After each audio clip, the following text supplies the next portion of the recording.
This is the MLW Radio Network.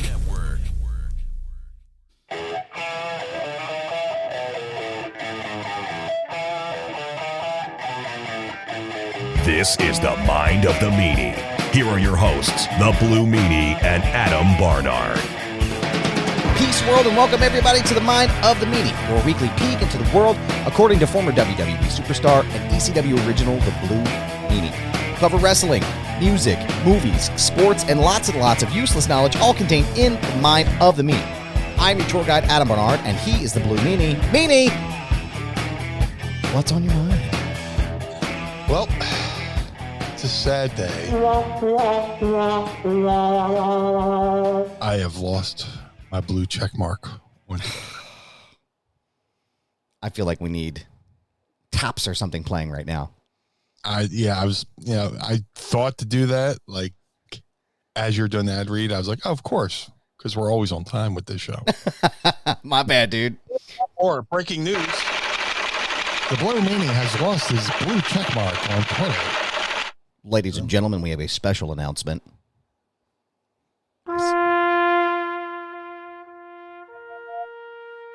The Blue Meanie, also known as Brian Heffron, has lost his blue check mark on Twitter.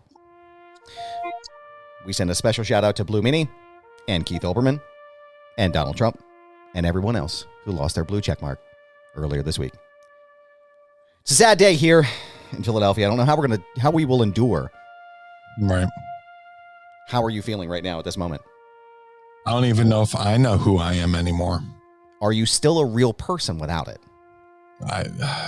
I feel real, but incomplete.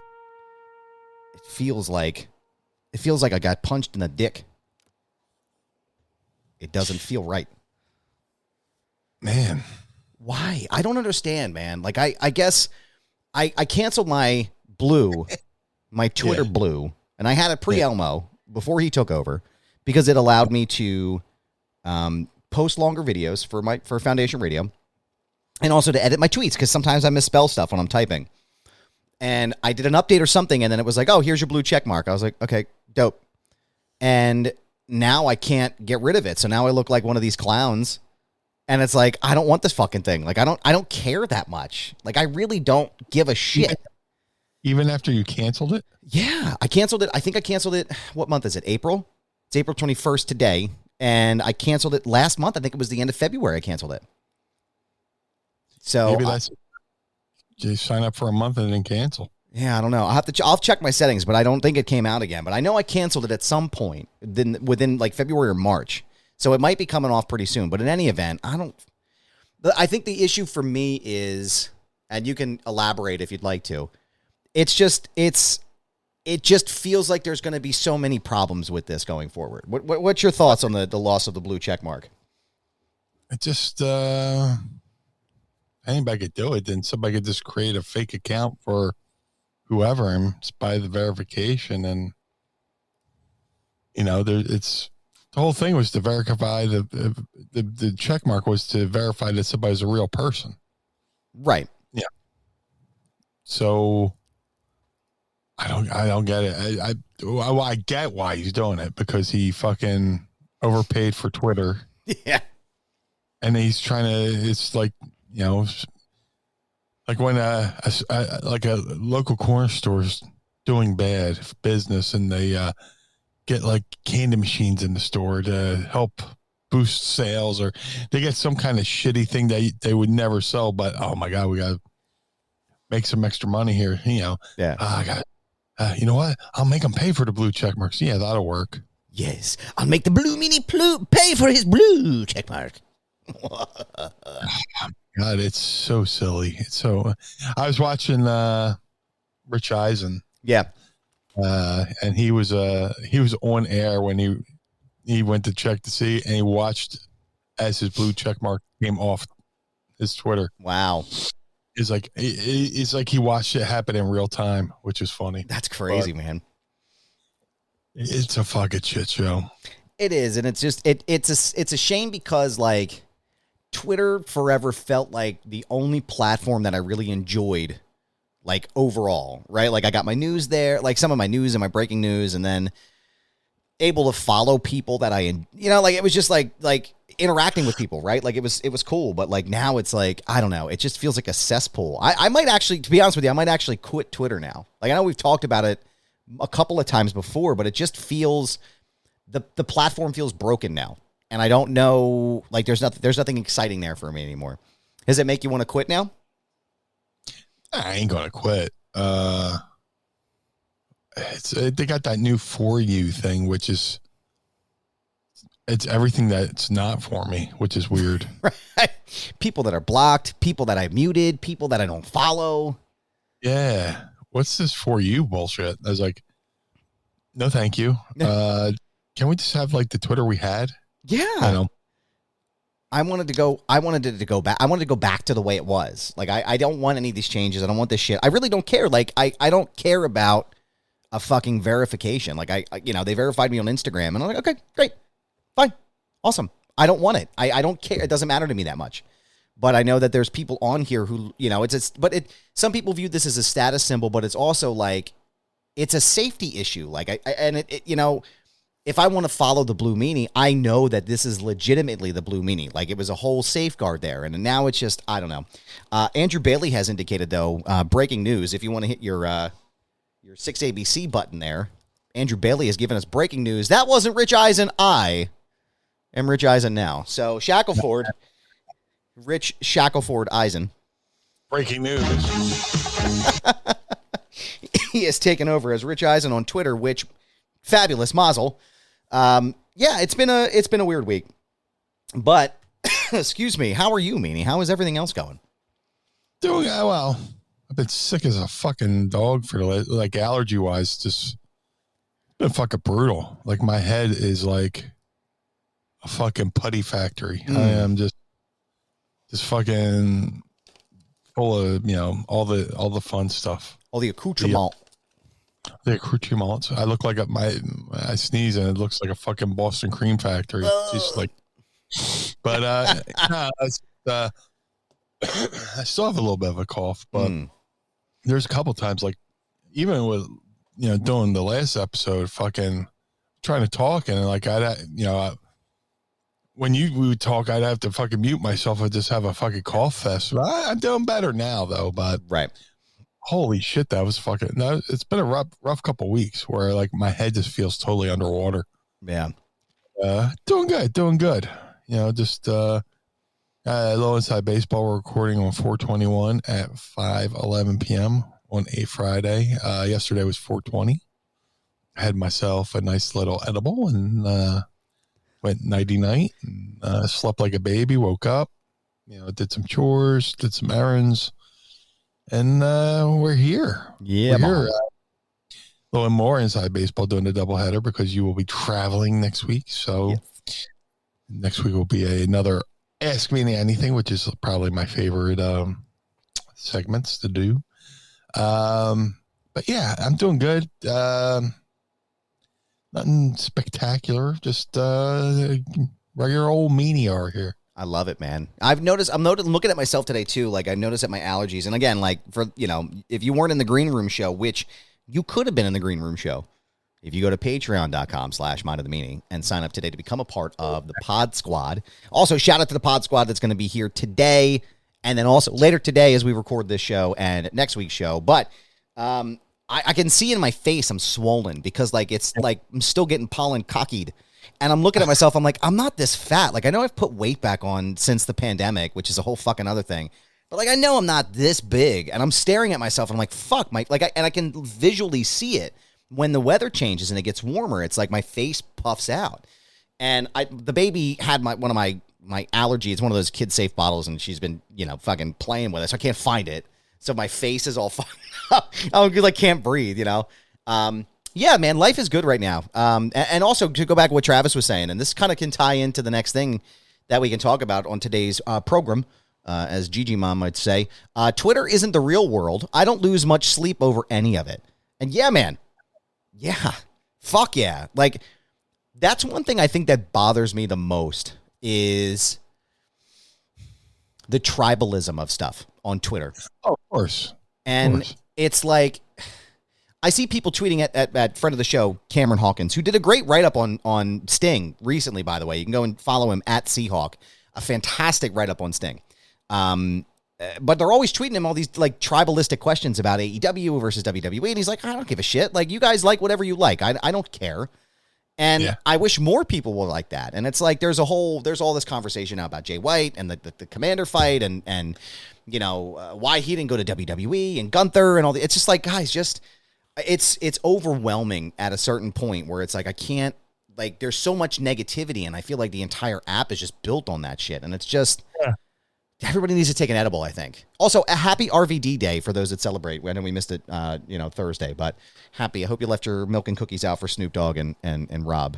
But I think just, Twitter's the latest place to be toxic, but like, I mean, go back to the 90s, late 90s, early 2000s, like message boards were the fucking worst. Yeah. Or the comment section of a news article. You go read, somebody posted a news article. You go through the fucking comment section. That's where your will to live goes to fucking die in the comment section. Yeah, dude. So, but now it's just those people have ventured over to Twitter. It's like a zombie horde. Yeah. It's like people. Okay, we're on the message boards now. Oh, hold on. Let's we're gonna make a Yui. Go over here to the comment section of any popular thing, whether it's music or wrestling. Let's ruin those people's lives. Let's have a little hopscotch and hop on over to Twitter. Yep. Where our lives are so miserable and our life sucks so bad. Let's share the love. Let's share the suck. Yep. And suck this other people's lives. That's all it is. It's a vocal minority of people who are miserable with their own fucking lives, so they have to feel the need to go out and make other people miserable. So it's crazy. It's very frustrating. And I feel like, again, as Elmo's sort of taken over and done more to it, it's just like the negativity just continues to bubble up to the top. So, again, I'm going to have to say Saturday Night Live is dropping the ball by not bringing back Michael Myers to do an Elmo fucking bit. Thank you. I'm glad I'm not the only one who hadn't thought that, because he could fucking crush that accent of his. He could absolutely crush Elmo's accent and just do a fucking great job. He kind of sort of did a character like that with that black and white character. I can't think of the name of the character. It was in black and white. And a black turtleneck on. He's like, yes, that's literally, yes. I remember that. Yeah. Oh, fuck. What was that character's name? That's a visual for patreon.com. That's right. I'm looking him up right now. Character SNL. What the hell? I can see it in my head. Sprockets. Yes. And would you like to pet my monkey? Yep. And he would, he'd dance around. Yeah. It's Elmo. It's literally Elmo. Yes. That would be the perfect fucking reprisal of that character would be Elmo. But, so I feel like we talk about him every week, and we're going to have to talk about him now. He should, we talking code about him. I try not, there's people in my life or who have been in my life that are no longer in my life, and I refuse to say their name because I'm afraid if I say their name one too many times, they'll pop up like fucking Beetlejuice. Yes, or the Candyman. Yeah, and we bring that person up, but I try not to say him by name. We're saying it. Yeah, he's currently on injury in the AEW locker room. And apparently he's coming back. And that guy. Not the other guy. Would you think of the other guy? I was talking about that guy. I was talking about Elmo. No. No, I was talking about Chick Magnet. No, we're talking about CM Punk. I wanted to pick your brain on this because I had a little brain or like a mouth fart about it. Obviously, and I can pick your brain because obviously, as we know with the logo, it flops. Oh, it's the Canadian headdress. But so apparently, the story is thank you. The story is that they are not only is CM Punk coming back, but they're also creating a separate television show just to house him. and I say house him, but like just to allow him to work without having to interface with the elite. And I want to get your opinion on it, and then if it's okay to have the floor, I'll tell you mine, because it's mine of the Meanie, not mine of the Adam. But I'm curious to know your take on the potential, because it sounds like AEW Collision, which is apparently the name of the show, hasn't been announced yet, at least as of this recording.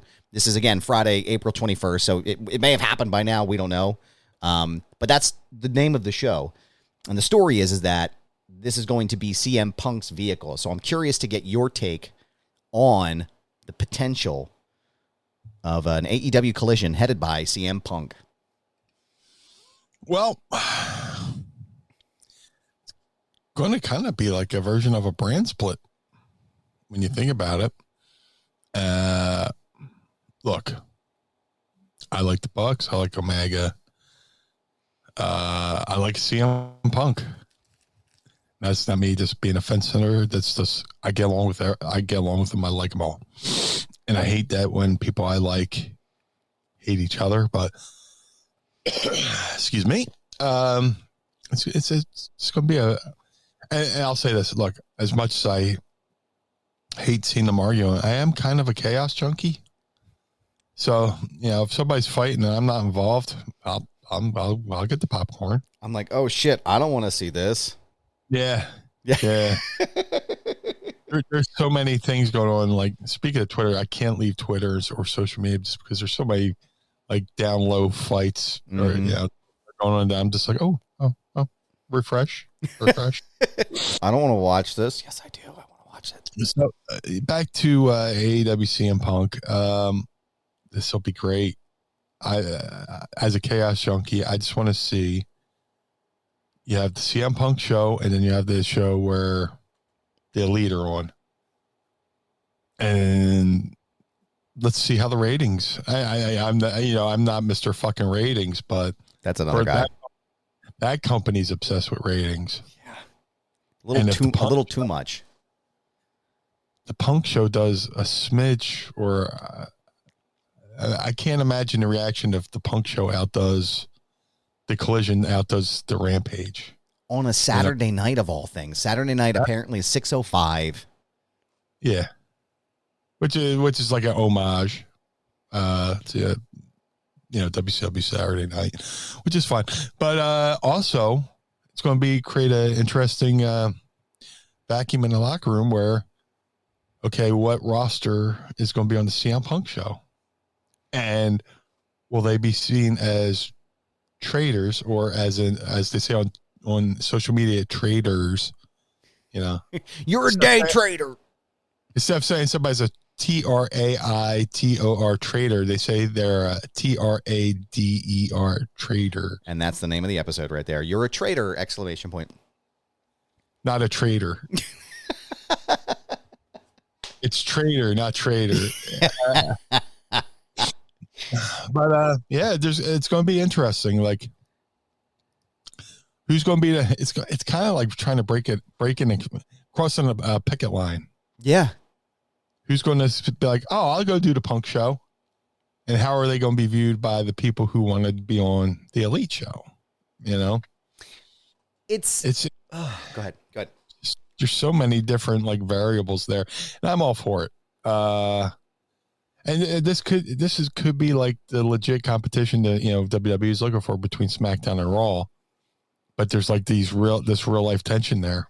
So, but hey, you're paying Punk millions of dollars. Punk wants to work. Punk wants to earn his paycheck, and this is the best way to do it. Then so be it.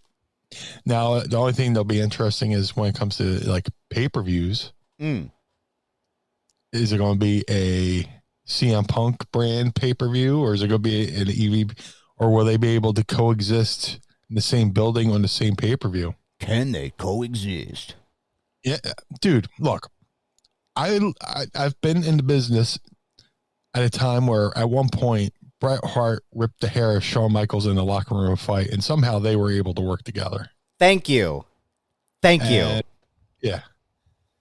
And fucking Bruiser Brody got murdered in the locker room, and somehow guys still worked. And yeah, I don't know if that's the right analogy, but like, I mean, it is though. I mean, they Bruiser Brody was murdered in a fucking bathroom, and I think they still went on with the show after that. Yeah. Like, I think, was it Abdullah the Butcher or somebody else was in the locker room? Besides Tony Atlas. Hold on, but besides they went on with the show, guys went back to work for that promotion. But that's what I mean. Yeah. That's the point I was trying to make, but I had a brain fart. No, that's a Claritin-induced brain fart. But I get it, though. I get it. It's the point where it's like people still, I don't know. I can't, unfortunately, I wish I would have remembered this, but I can't remember the name of the man that murdered Bruiser Brody, but I think. What was it? Something Gonzalez. Did he work? Did he work again after that? I think he owned part of the company. That's what I mean. Like, and people still, not only did they work with him, but he continued to do business. Like, and that's not, I mean, that's a really serious fucking issue, right? Like, that's a terrible thing. Yeah. Jose Gonzalez was the wrestler's name. And he was known as Invader One. Killing a Bruiser Brody. And he wrestled again. And they wrestled up through 1984. He wrestled through IWA and WWC. I mean, it's just like, I don't know. It's hard for me to look at it because I'm not in the business, right? I've never been in the business. I'm just a guy that sits here and I watch the programming. I agree with you. There's a huge part of me that agrees with you. Like, I don't have any issues with the Young Bucks. I don't have any issues with Kenny Omega. I don't have any issues with CM Punk, right? Except for the fact that he told me he wanted me to eat my shoes. But I feel like this could have been handled so differently. Like, I can't help but look at things from like a business perspective because that's what I do in my real, like in my shoot job. And I look at it from a corporate standpoint and it's like, I can't imagine being like, okay, well, you know, Brian and Adam, you guys are fighting in the office and I'm going to separate it and you guys are going to work 2 separate shifts at the same time. And you guys like, no, you guys, either you would have to figure it out or somebody's got to go. Right.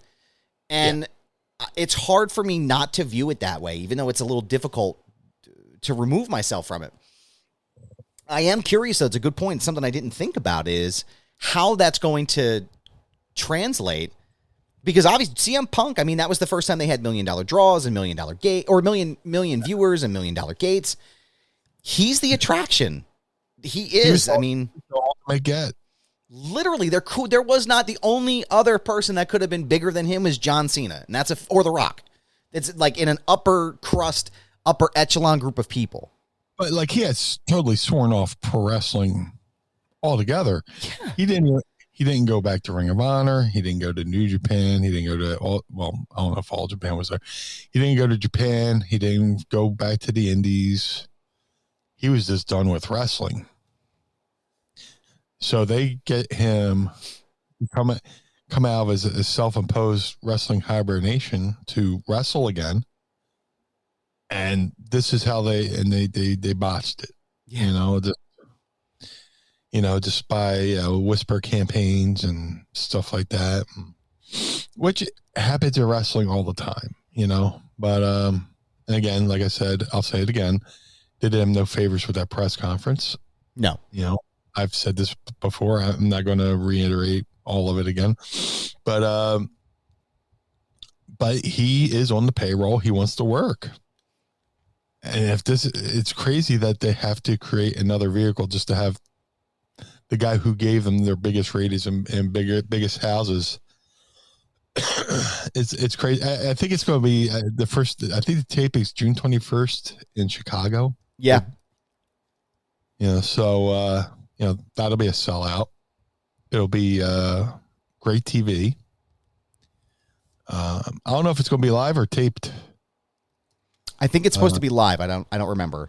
At least the first one should be live, so they don't have people spoiling the.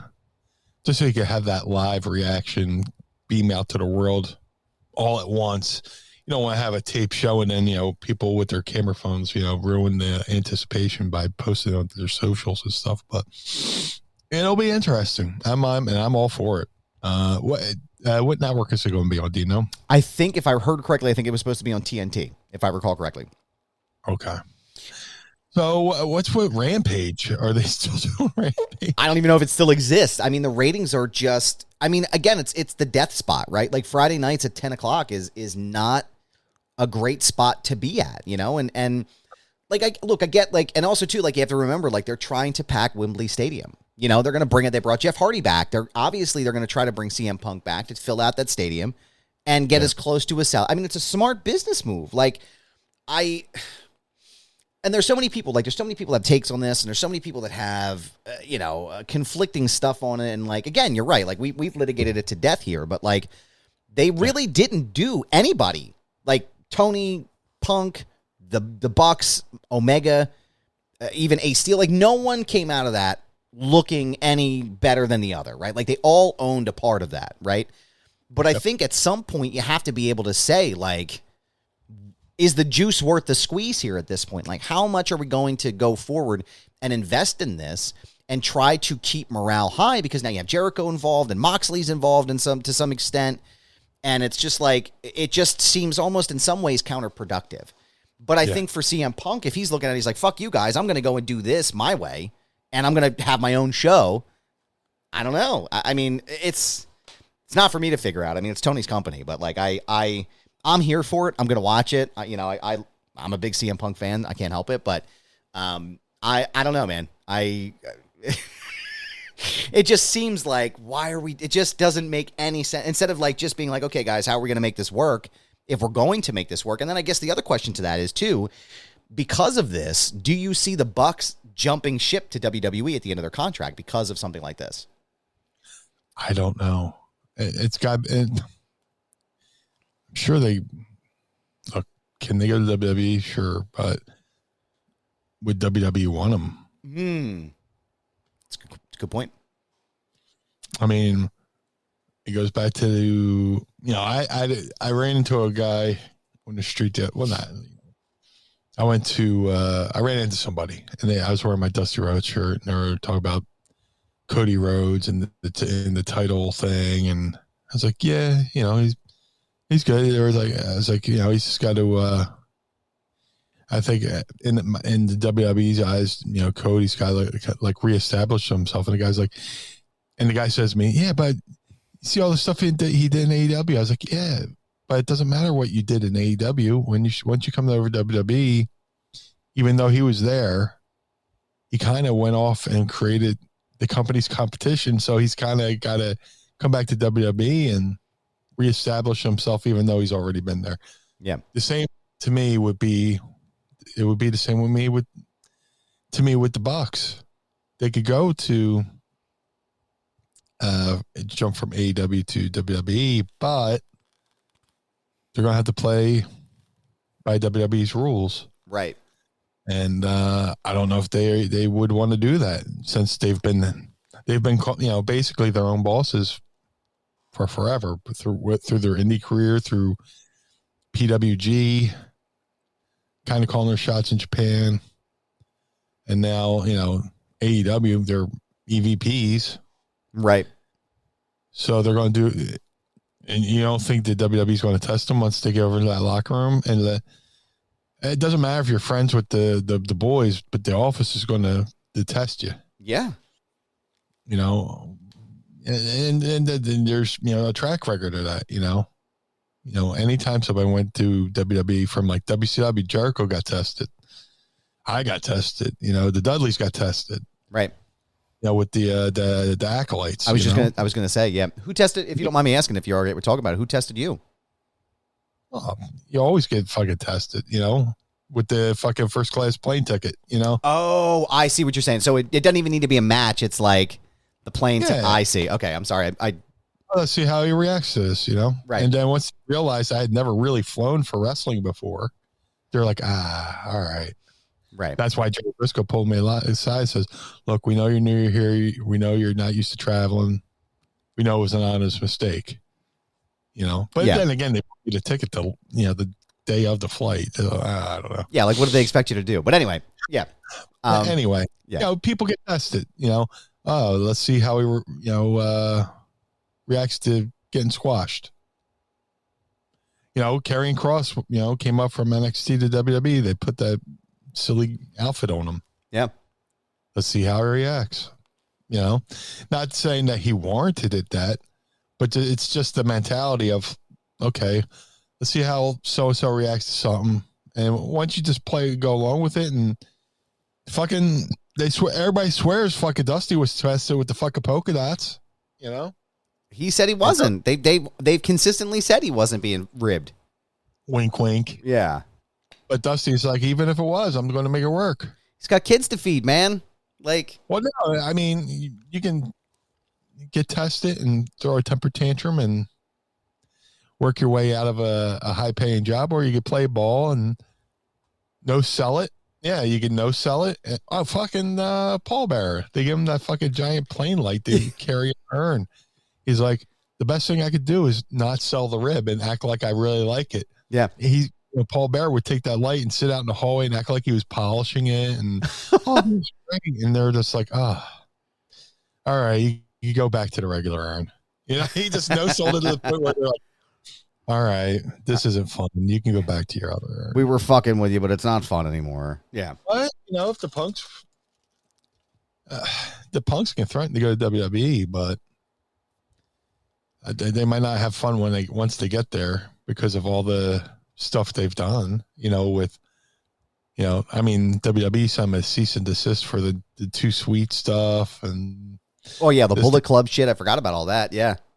They did all the Suckets and Too Sweets, and, you know, WWE literally some a cease and desist. So, and now that, you know, I mean, they were basically part of the creation of WWE's quote unquote competition. I don't think they're competition, but because I mean that in a way where WWE sees themselves as sports entertainment, not pro wrestling, where AEW sees.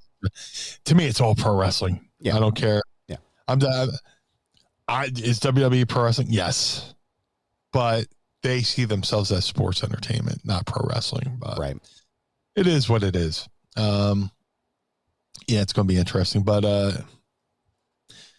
yeah, as soon as that Punk show is ready to roll, I'll be there watching.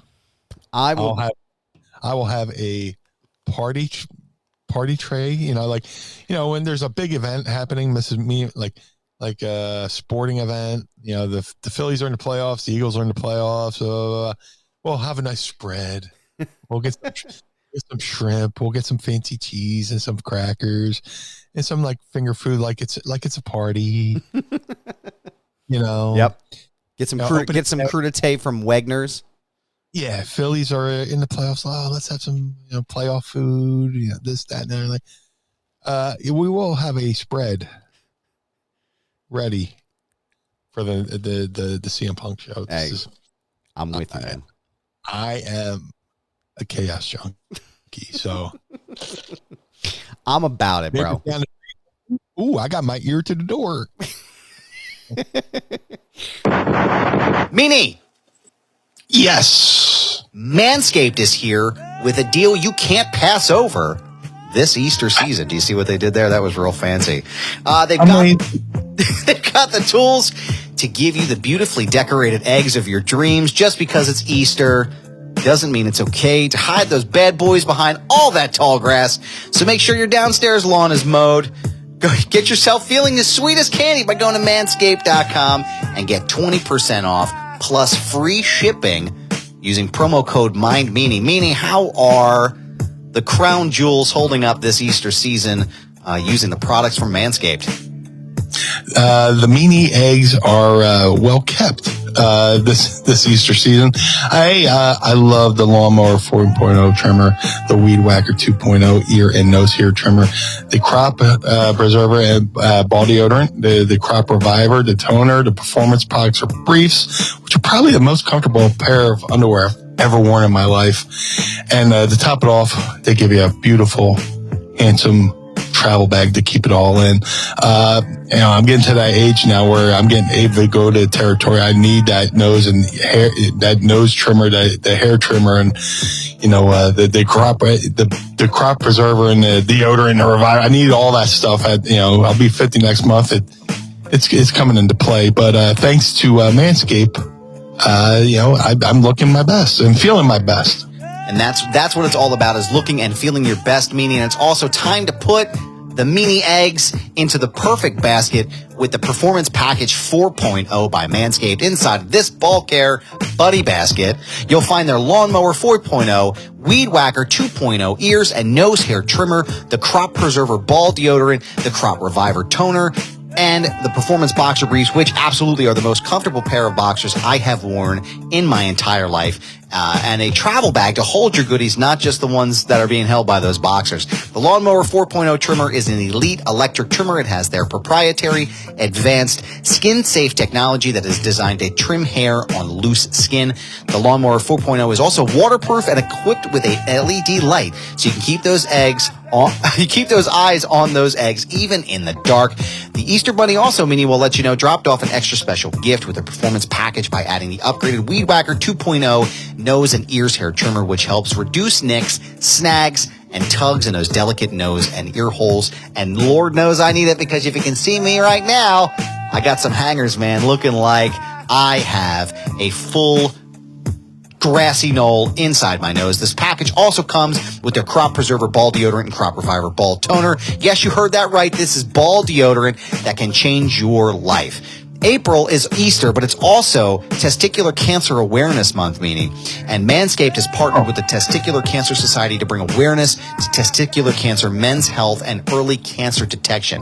Manscaped is committed to raising awareness for the most common form of cancer in men aged 15 to 35 and giving support to fighters, survivors, and families impacted by testicular cancer as a part of their We Save Balls initiative. So definitely a great time to get these products right now. Don't forget to check your balls. And this is serious. I know we like to joke around in these ads, but it's serious. Check your balls. It can save your life. So go to Manscaped right now, manscaped.com, and save 20% plus free shipping with the promo code MINDMeanie. That's 20% off plus free shipping with the promo code MINDMeanie at manscaped.com. Hop, Meanie, into the best deal of the year with Manscaped. And as always, we thank them for sponsoring the program.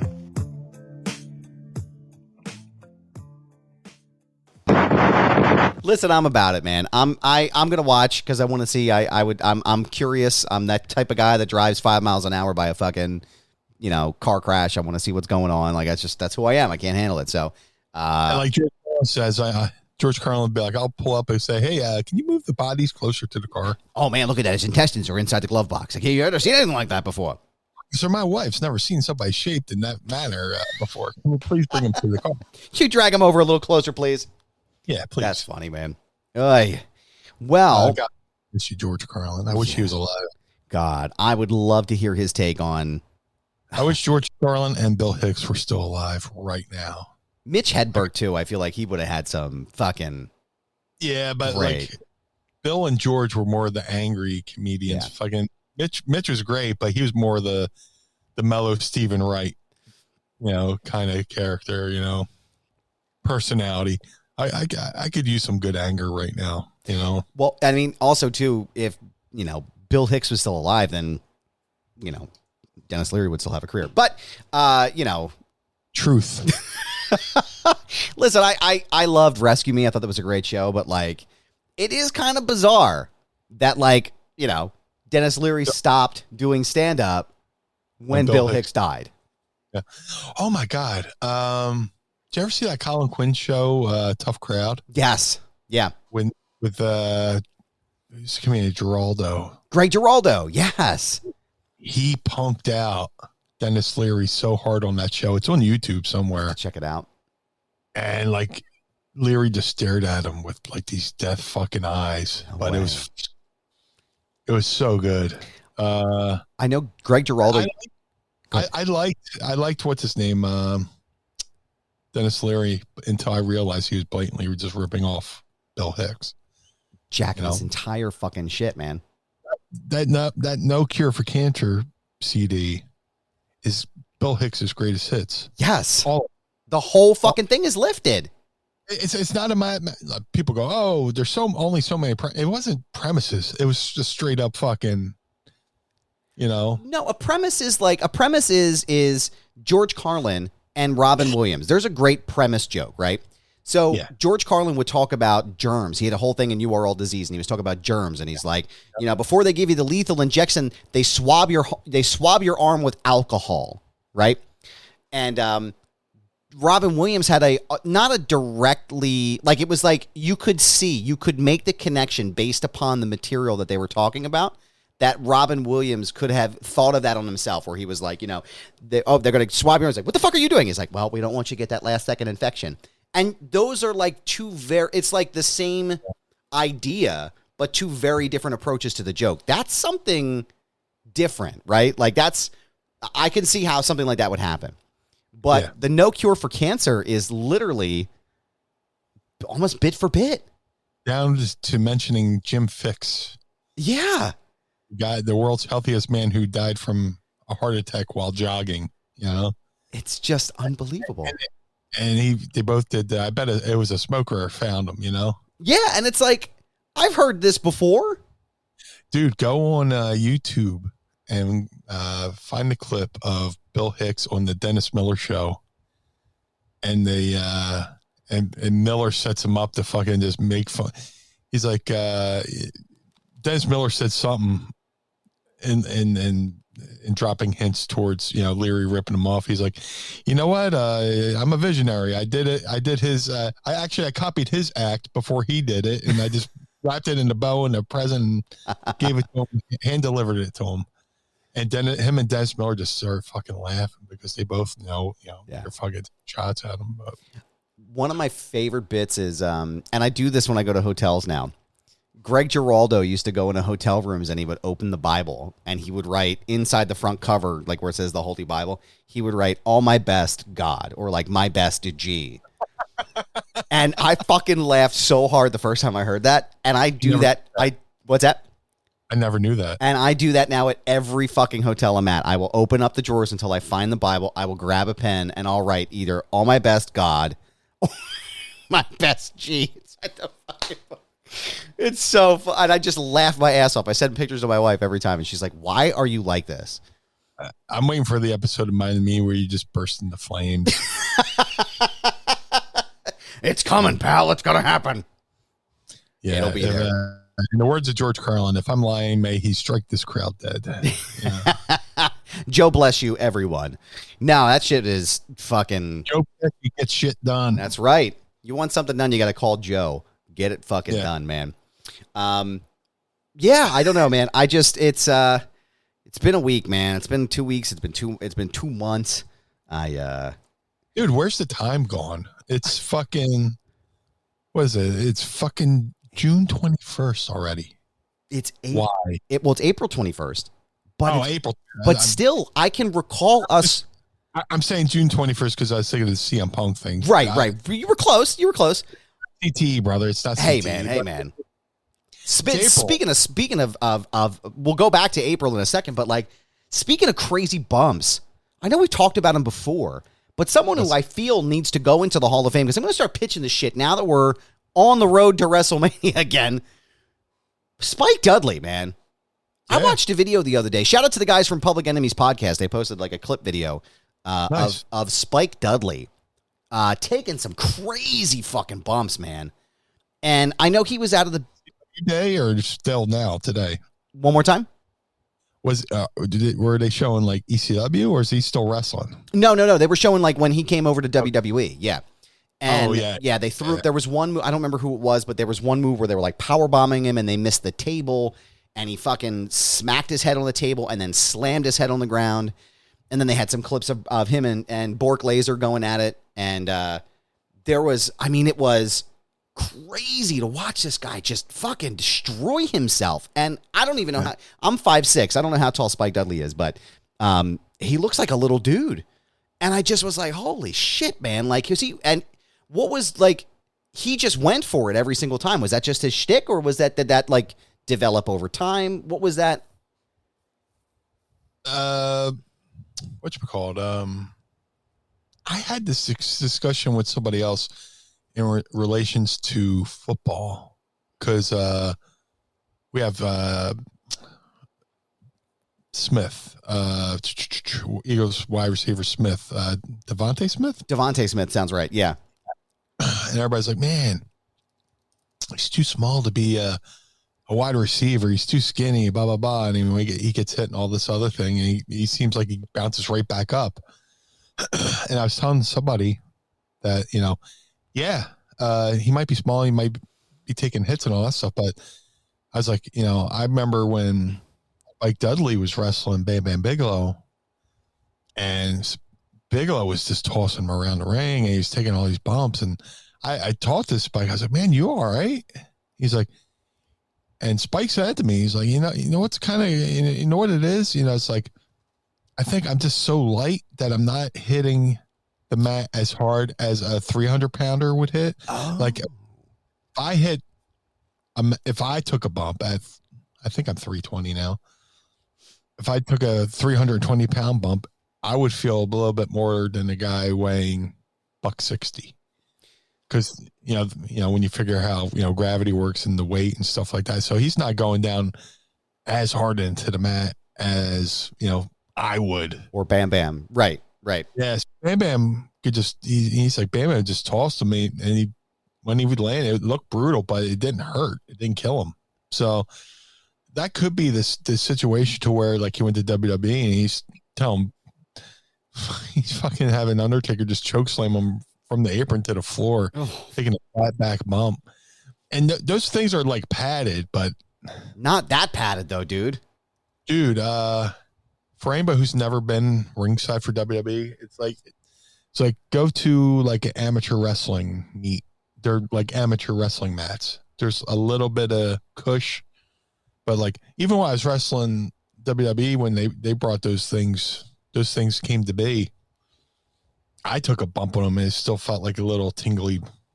There's certain bumps you take, you feel like a little tingle. When I was wrestling JBL, he bounced my head off the announce desk, and I was like, yeah, I'm just going to do the Ric Flair flop on the floor, and I did that, and I was like, ooh, probably should have went to a knee first and then my face, but oof, that was the anyway. SmackDown match, Matt, right? Yeah. Anniversary of that's coming up. Crazy. We'll long form that in another episode coming up on the anniversary. Well, the weird thing is that was actually, it's so weird. You can Google your career. That aired July 7th, but it was recorded July 4th. So the anniversary is actually July 4th of the match. Everybody brings it up on July 7th when it's actually recorded on the 4th, but at a SmackDown Raw Super Show. And to be clear, guys, we're not answering any questions on that. You can go into the archive and listen to Meanie talk about that in great detail. And you can also go to YouTube and find those videos. And to be clear, Meanie and JBL are fine. Everything's good. Everybody's happy now. Dare you. So, no, I think Spike Dudley's one of those dudes that just like. Spike's great, man. He's super intelligent.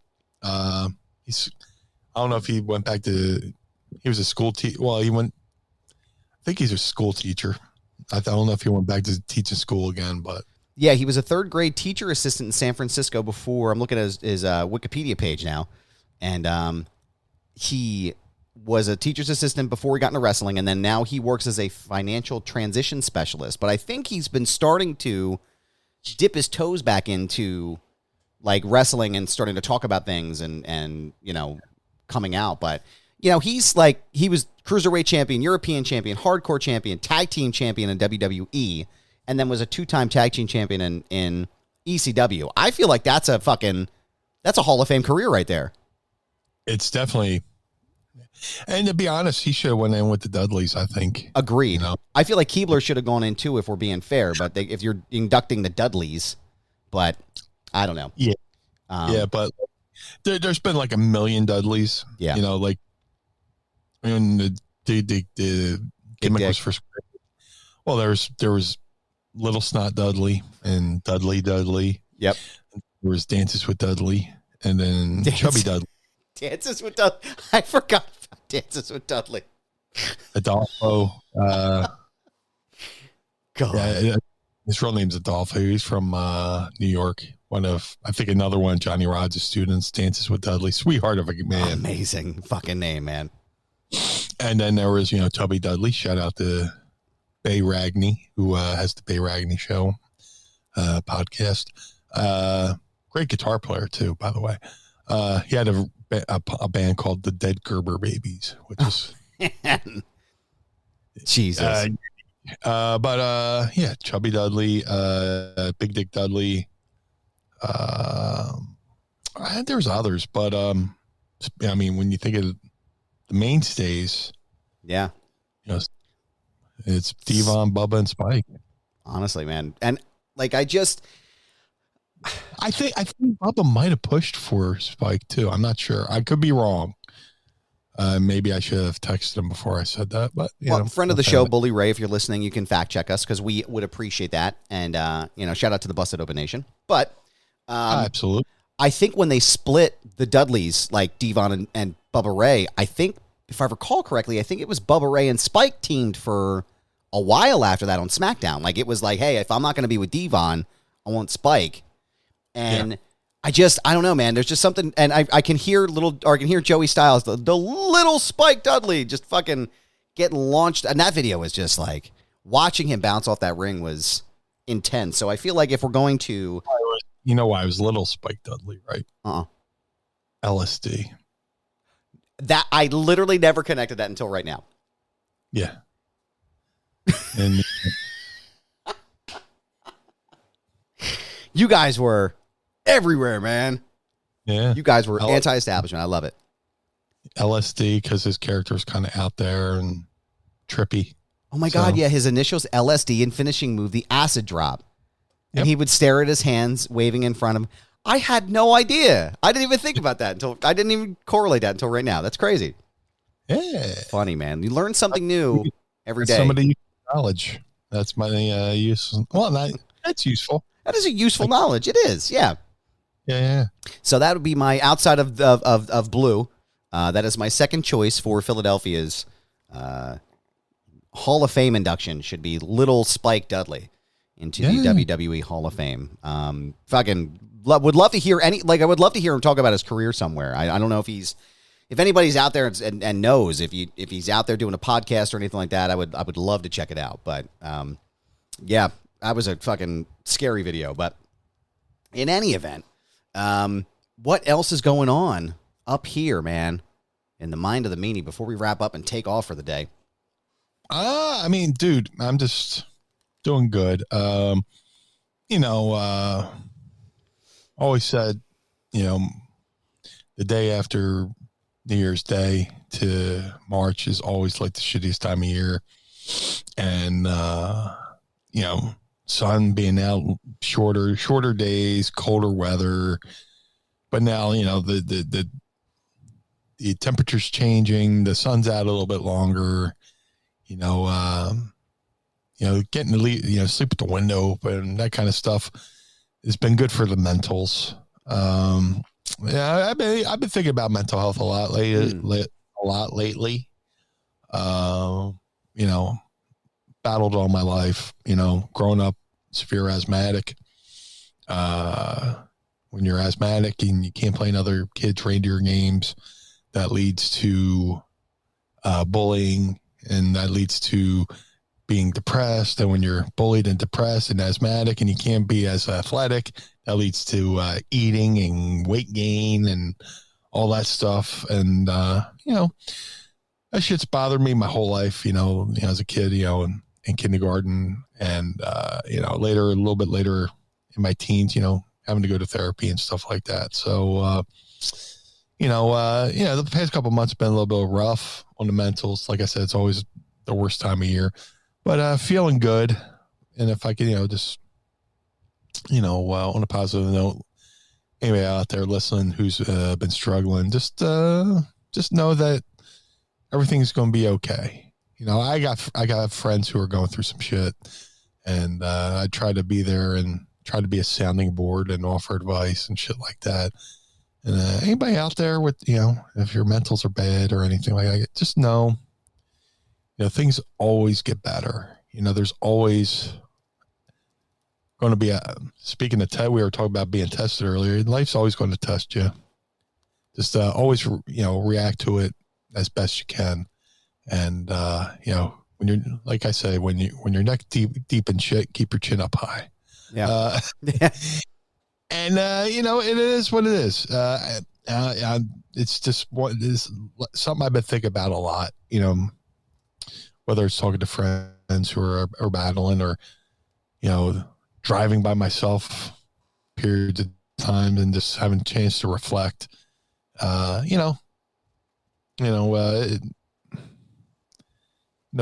hope. There's always hope. And there's always going to be a time where you're going to be tested. And, if you feel lonely, talk to a friend. And if your friends don't listen, get new friends. And if you need help and you talk to your family, your family's not there for you, get new family. Family that's not always blood. Whatever you do, just try to find the things in life to make you happy and to get you through the day, a good day or a bad day. Just get through the day, go to bed, wake up the next morning, open your eyes, put your feet on the floor, pull your pants up, and, take on the day the best you can. That's a great thing. It's funny you mentioned that. I've been sort of like silently struggling for a little bit myself. Like, like I said, I've talked about it before. Like I'm still struggling with my weight and trying to get back to where I was and trying to be a little bit more forgiving on myself, a little bit less hard. And I saw photos of myself from today, from this outing. And I was like, holy fuck, what happened? You know what I mean? And you're like in your head, and it's hard, man. It's hard to get over that. It's hard to move past that. And, there were some times in my life where I felt the same way. It was just like, growing up with two moms and in an abusive household and it drains on you, it taxes you, man. It's a difficult, there's nothing wrong with who your parents are or, what the dynamic of your family build is. Like, there's nothing wrong with that at all. But it not everybody understands it. And especially in the 90s, like, fuck, man. It was just being a fat kid with two moms and just like we were already set for failure, and it was like. I was the fat kid who had a single mom and my grandparents. So anytime a kid I was the guy who never had my dad around. So other kids would see that and make jokes and have things to say, and you're getting into fist fights and stuff like that. So yeah, I could totally relate to not having the traditional family, because I grew up I didn't have the traditional family growing up, right. And it's when you don't grow up in that dynamic, the nuclear. It's not like my dad wasn't around, like he was there, but it was very much like it was a contentious relationship for them for quite some time, and it was hard, man. It was hard growing up, and you think about those things a lot, and you're like assessing your life, and it becomes kind of overwhelming sometimes. And a lot of therapy, some edibles, yeah. to try to like mellow out and shit. But like, yeah. I have really become hyper focused on and aware, especially after Is died. My mentor after he died, like I've been very aware of how finite and limited my life is, and like it is. I thought about it the other day. Like my big weight loss was 2018. That was 5 years ago now, and I was thinking about that in a car on the way home from work. And I was like, holy shit. Like, I can't believe it was that long ago, like it just it happens so quickly. And I just want to do things that make me happy, man. Same thing with Twitter. Like we pull it back full circle, right? I don't want to be fucking pissed off all the time, man. Like, I don't want to be angry and fucking my blood pressure's up and just feeling like shit all the time and feeling like there's a bottomless pit of nasty, and being so painfully aware of the fact that like it could end tomorrow, and like I don't want it to be because of something that I did or something, like taking myself as it's so stupid. Like it would just be such a dumb thing to do. And like, yeah, I just, I'm very much in the same boat. I'm very aware of people's, people having the ability to talk to somebody. If they don't have anybody to talk to, then, my DMs are open. You know what I mean? Like if you just need somebody to listen, sometimes people just need someone to listen, and that's it. Like you just need someone to be there. And people need the ability to say what is wrong out loud. Yes. Yeah. And I hope that anyone who's struggling with that has resources to,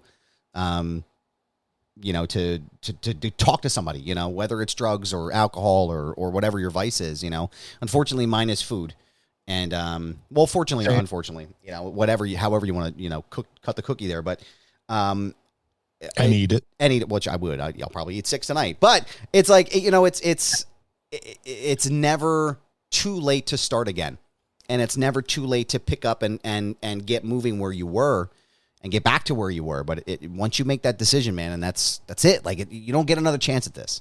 So I hope that anyone who's listening to this knows that we are with you and the Pod Squad is with you. And there are plenty of people around who can assist and be there for you. And I always feel so, like, I always see those stories and I feel so, like, helpless for them. I'm like, especially with all the shit that's been going on recently, right? Like, having to explain to my 9-year-old, like, every day before he goes to school, don't be a hero, kiddo. Don't, like, be safe. Like, take care of yourself. Like, that's the reality of the world that we live in. And it's hard, man. It's hard when you have all that on your mental. But this is one of my favorite things to do, as I've mentioned multiple times to you. And it's the truth. I'm not bullshitting you.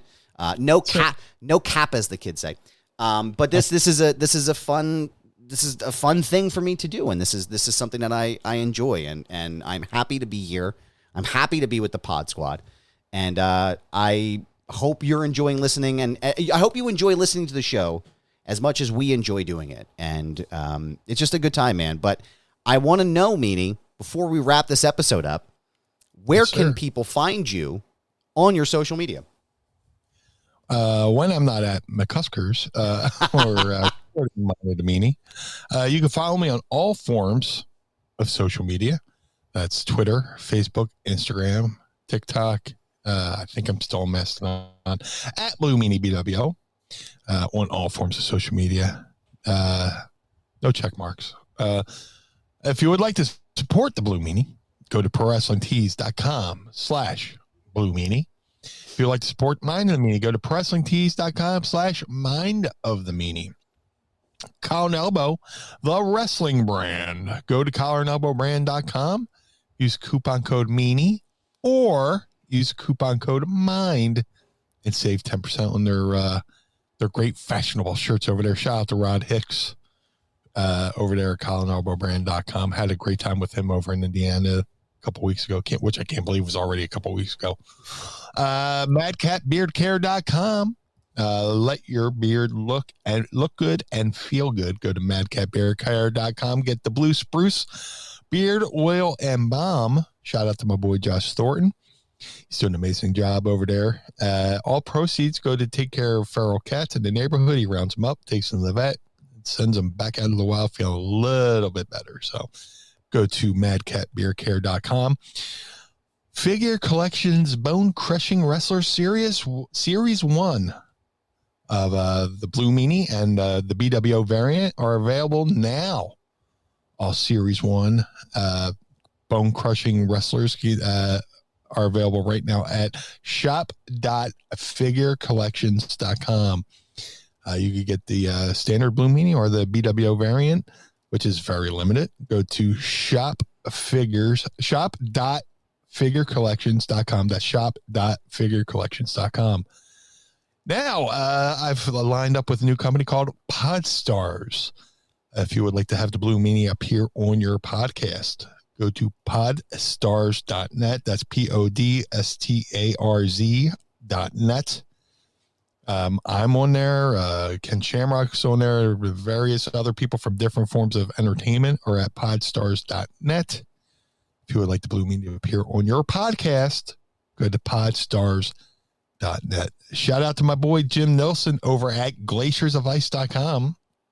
Jim made a 3 of 3 only handmade custom BWO Air Jordan 1 sneakers for Stevie, Nova, and myself. Each pair takes Jim about 50 hours per pair. So if you want to see his amazing hard work, amazing looking shoes, follow Jim on all forms of social media at GOI Kicks. That's all forms of social media at GOI Kicks. Lastly, cameo.com/Blue Meanie BWO for birthdays, holidays, and well wishes. Let's go over there to cameo.com, Blue Meanie BWO, get a video down, and let's try to make somebody's day a little bit better. But more importantly, Mr. Barnard, where can we find you, sir? Oh, well, thank you so much. I appreciate you, kind sir. If you want to find me on my socials, you can find me on Instagram, which I'm going to be a lot more available on. Twitter, I'm probably going to stick around for a while. I want to see what happens, but hopefully it goes back to the way it was. Mastodon, TikTok, Spoutable, I've just joined as well. All you can find me at This Is Goober. Yes, it's my handle. No, I'm not changing it. It's a brand, pal. You can go and find me there now. You can also listen to my show, Foundation Radio, by going to foundationradio.net. Lots of cool content and cool shit coming down the pipeline. Also, Meanie, as an alert for you right now, I just received the brand new designs and logos for my officially licensed Wrestle Buddy through Brothers Gaddor. And I'll have you know, the 2-pack that comes with a Blue Meanie and an Adam Barnard, officially licensed, Brothers Gaddor Wrestling Buddies. Now, listen, there's only 25 of these available that have been made. There will be no more of these made of the Adam Buddies. Once they're gone and sold out, that's it. So pick yourself up a buddy right now. Comes complete with a shout out to the 10th Ward Barbershop for allowing me to use their logo. Also has my Sparks tattoo on the right arm as well. Fully detailed and anatomically correct. And what I mean by that is I have tiny legs. So it's fully automatic there. But you can go and check them out and pick them up right now at brothersgaddor.com. And the Pod Squad's going to receive a link after this show to pick one up themselves. So you can pick them up as singles or together, which you should probably get together. But brothersgaddor.com. Speaking of good wellness and mental health, my trainer Brad Feinberg is available for you right now. Sign up for the Feinberg Method, not just physical wellness, but also mental wellness at thefeinbergmethod.com. Use promo code Goober and save up to 20% on your entire purchase. That's thefeinbergmethod.com. Go and check out my guys over there at the 10th Ward Barbershop. I'm going to go see them this weekend to get all dolled up and prettied up. Ask for Kane and tell him Goober sent you. Go to 10thwardbarbershop.com. If you're out there in the Pittsburgh, Lawrenceville area, prowrestlingtees.com/Foundation Radio. Pick up a shirt to support the show. ProWrestlingTees.com/Mind of the Meanie. Pick up a shirt and keep the lights on at Casa de Meanie and the Barnard Home for Wayward and Troubled Youth. Also want to thank the Pod Squad here and go and sign up today at patreon.com/Mind of the Meanie. I also want to thank our sponsors today, Manscaped, and also the sponsors you heard at the beginning and the end of the program for keeping the show afloat. We literally cannot do the show without you. Thank you, Blue, which is your God-given name, as we know, thanks to friend of the show, Dave LaGreca. I appreciate you, and I appreciate you who are listening to us right now. For the Blue Meanie, I am Adam Barnard. Join us again each and every week as we take a trip through the mind. Blue World Order. Oh, give me a minute. Peace.